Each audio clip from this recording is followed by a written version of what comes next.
If you don't study and work, you'll die in a ditch. This is how you can briefly describe the main idea of Pinocchio. Is it cruel? But that's the original tale by Carlo Collodi, on which Disney's kind and innocent version was filmed. In the original source, the dead talk, the children die, there's torture and abuse, and the happy ending comes when you least expect it. What terrible lessons of fate did Pinocchio have to learn before the famous studio removed all the horrifying details from the plot? Today, we offer to dissect this fairy tale together, discover all its hidden meanings, and find out where so much adult content comes from in a children's fairy tale.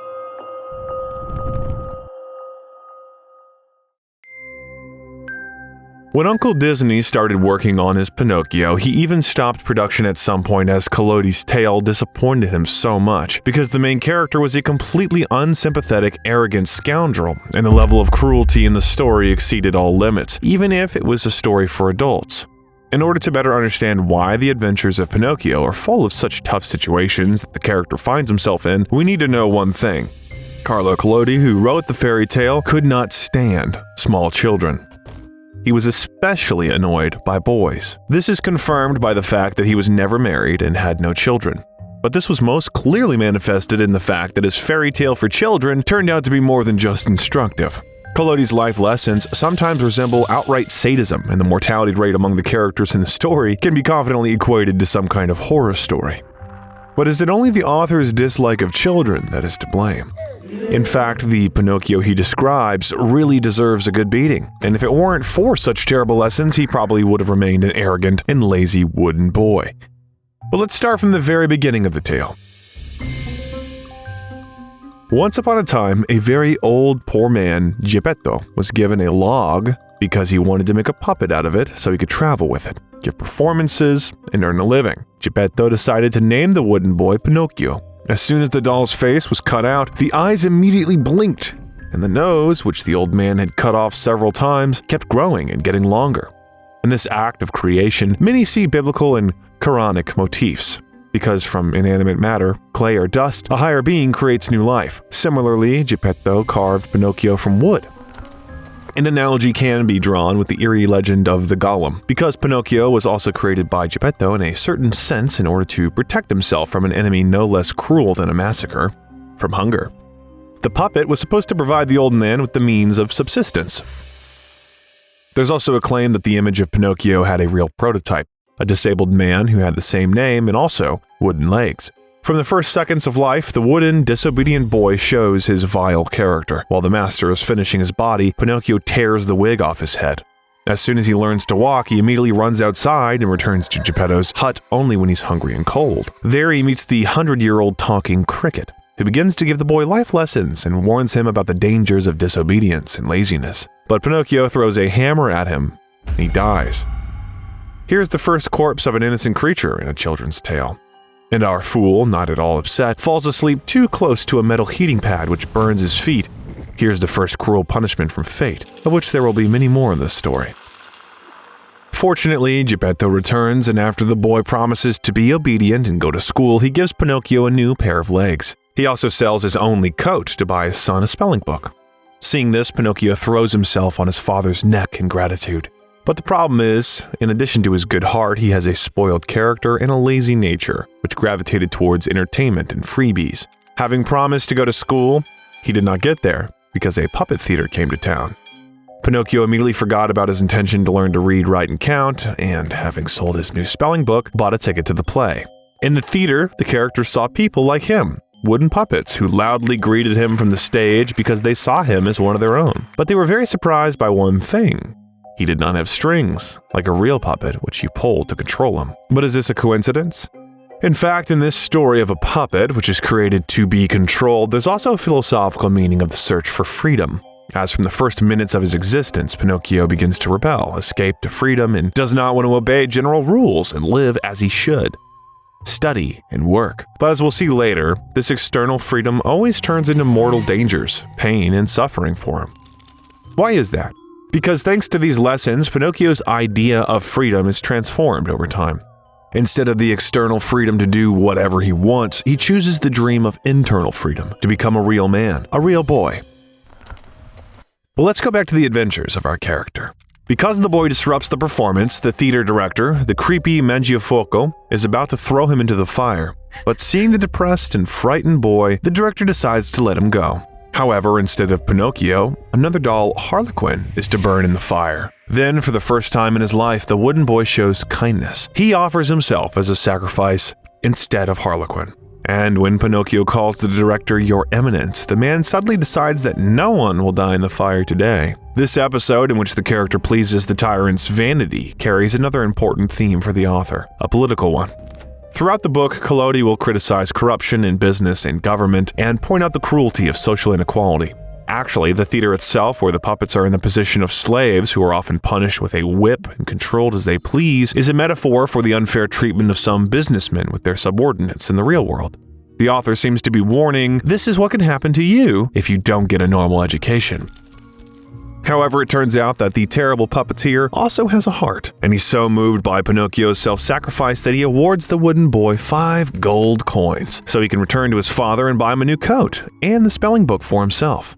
Already at this point in the tale, it's noticeable that throughout the story, Pinocchio is on a kind of seesaw. Crime, punishment, good deed, reward. On the way home, Pinocchio meets 2 swindlers. The fox, who pretends to be lame, and the cat, who pretends to be blind. The naive Pinocchio easily believes their fable that if you plant good coins in the field of miracles on the outskirts of the city of Catch Fools, a whole tree with gold coins will grow from them. But was this tree the author's pure imagination? Golden trees with golden leaves or fruits, are found in many myths and legends around the world. The traditional Chinese money tree has coins on it, but Collodi was probably more familiar with a ritual mentioned in the literature of the British Isles starting in the 18th century, to special trees that were attributed magical properties. People brought gifts in the form of coins, which were stuck into the cracks of the bark of its trunk and branches. People offered coins in exchange for the fulfillment of a wish, wealth, or fortune. Ancient trees are still found almost completely covered with coins grown into the tree. On the way to the city, they stop at a tavern where the crooks are fleeing and warm the boy up for a hearty dinner, for which he's forced to pay. But even this doesn't arouse suspicion in the wooden fool, and he hurries to the field of miracles. At this time, Pinocchio is approached by the talking cricket, who persistently advises him to go home and give the coins to his father. But oh my, the boy again ignores the warning. It was already at night outside, and when he was walking through the forest, the fox and the cat, disguised as bandits, attacked and robbed him. By the way, following the same biblical analogies, the cat and the fox who portray the character correspond to the image of Judas Iscariot, the traitor of Christ, and the dinner in the tavern can be read as a metaphor for the Last Supper. Pinocchio manages to escape by biting off a piece of the cat's paw. It's unlikely that a Disney cartoon would have a place for such an episode, right? Screaming for help, he runs to a nearby house and sees a girl in the window. But this pale girl with closed eyes, a waxen face, blue hair, and arms folded on her chest refuses to open it. Why? Doesn't she feel sorry for him?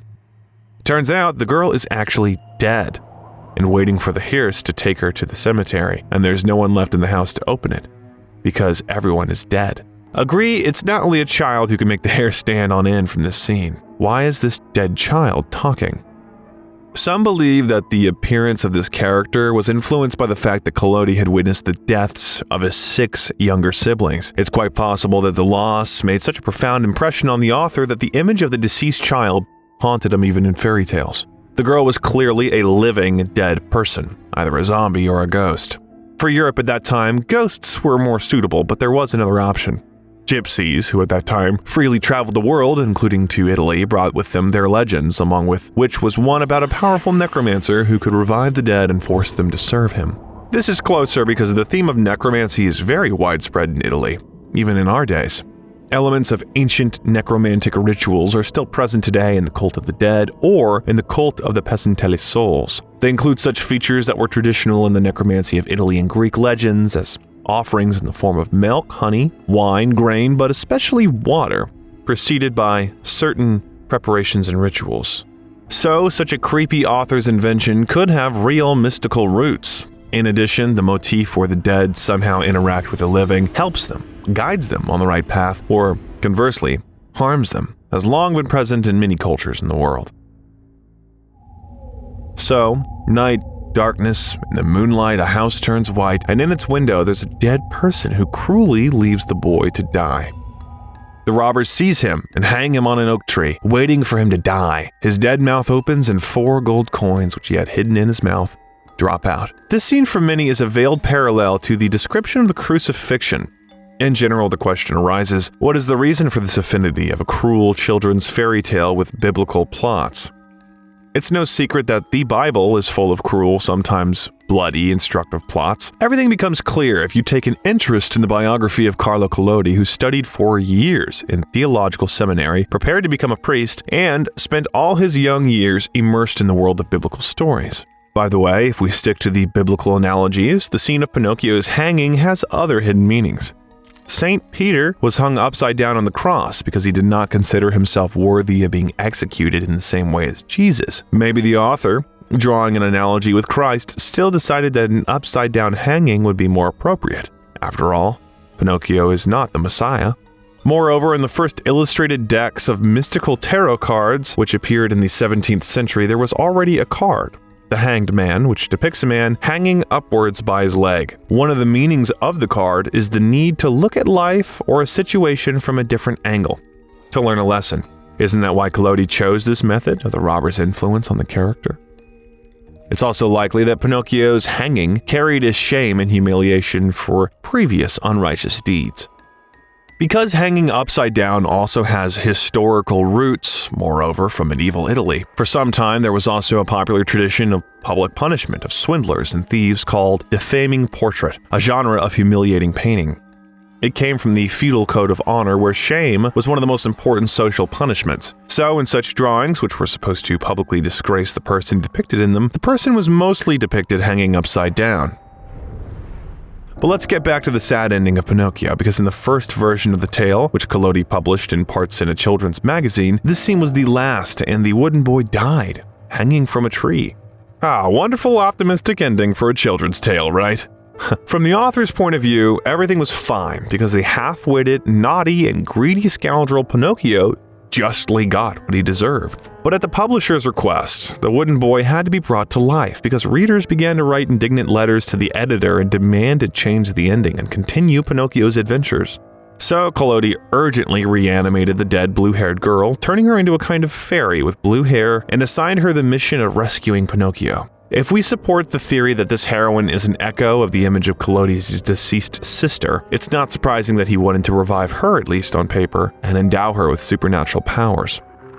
By the way, her blue hair is hardly an accidental fantasy of the author. The color blue has held deep spiritual and occult significance in many cultures for centuries. It symbolizes peace, spirituality, and magic, and is the color associated with the blue robe of the Virgin Mary.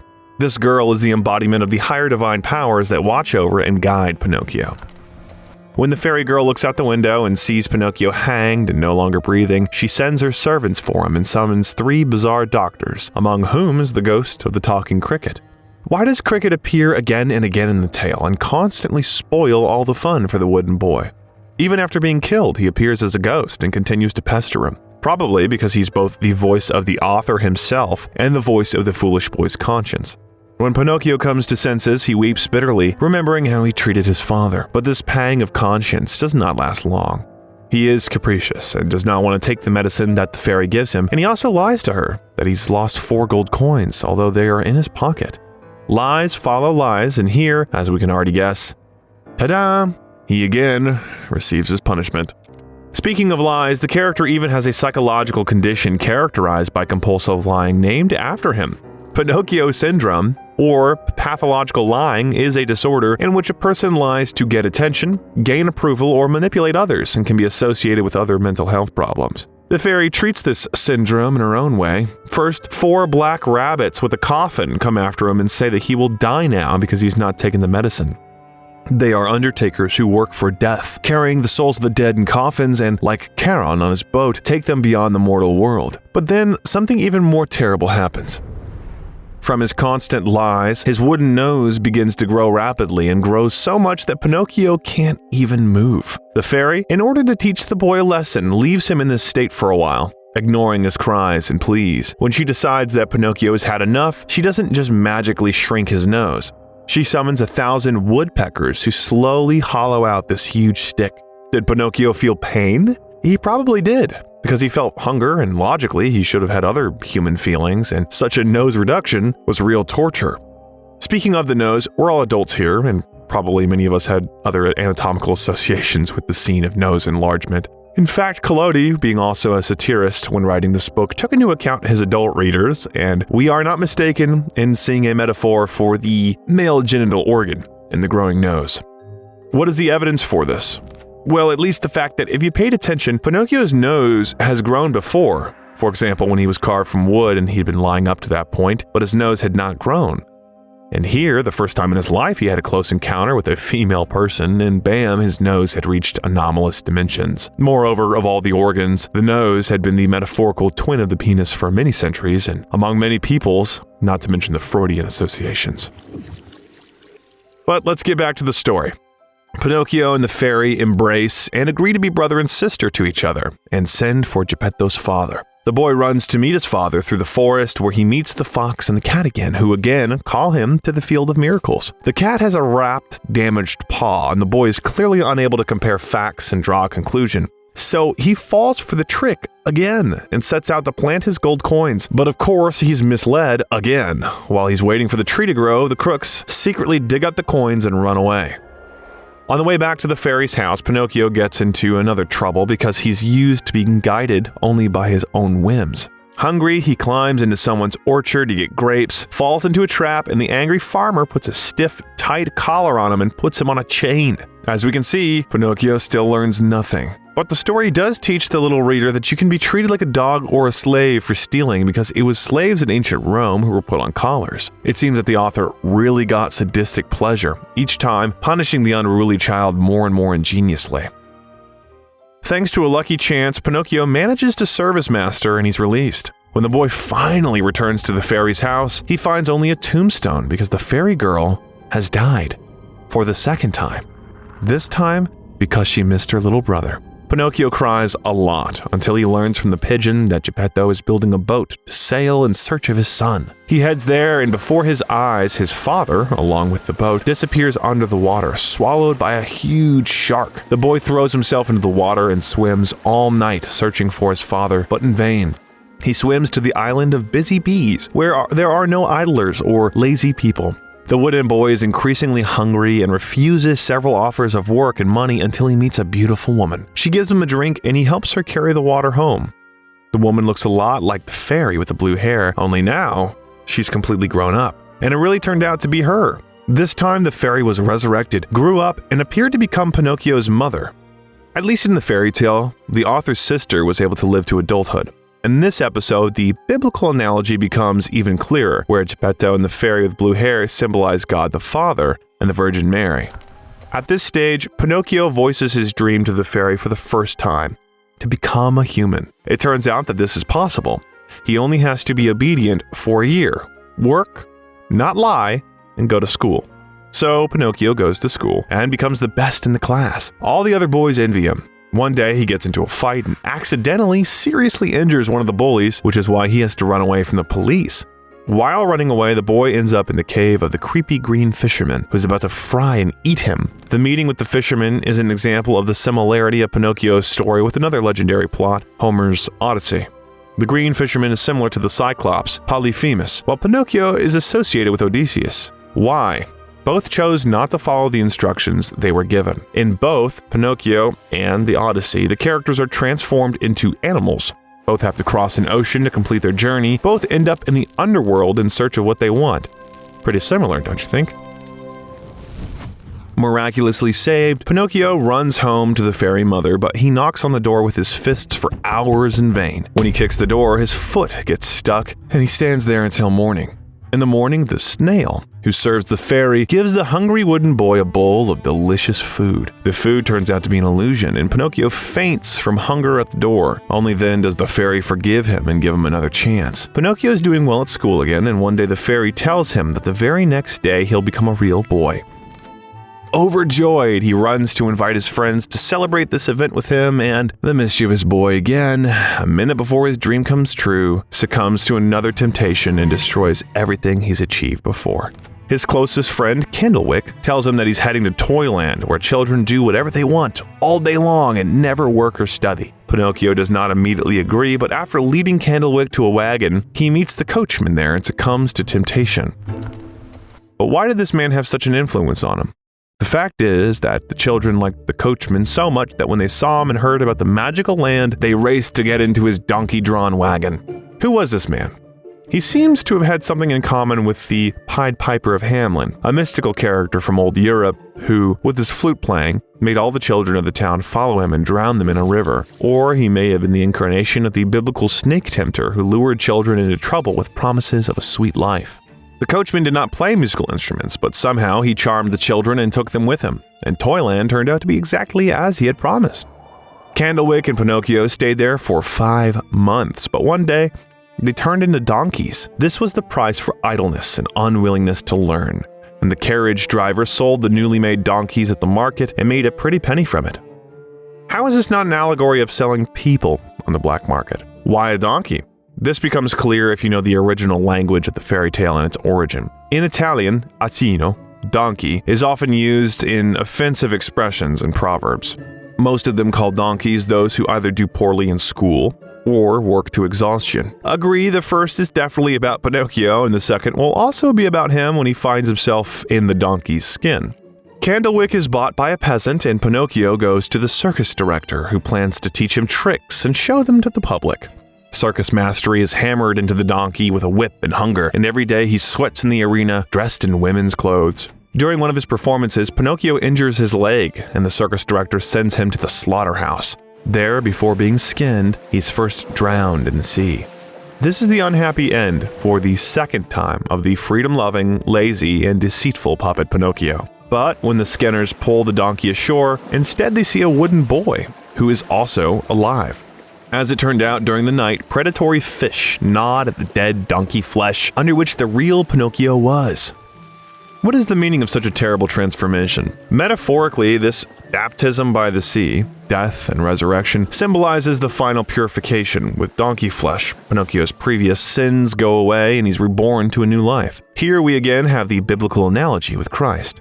But the skinner does not let the boy recover, and in order to recoup the money spent, he's going to sell him for firewood. So Pinocchio, fleeing, dives into the sea again, where he's swallowed by a giant, terrible fish, which turns out to be the same one that had previously eaten Geppetto.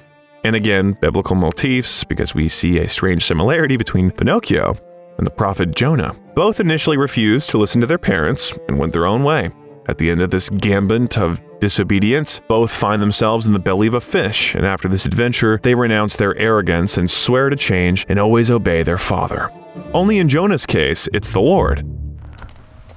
Geppetto miraculously turns out to be alive, and they, thanks to Pinocchio's clever plan, escape to freedom through the fish's mouth. Being in the fish's belly has another symbolism. It serves as a kind of magical vessel of transformation for the character, because it is after this that he finally changes. This image is an allegory of the underworld, or our shadow, the subconscious. Having passed through it, Pinocchio comes into contact with the hidden aspects of himself and sees his true self.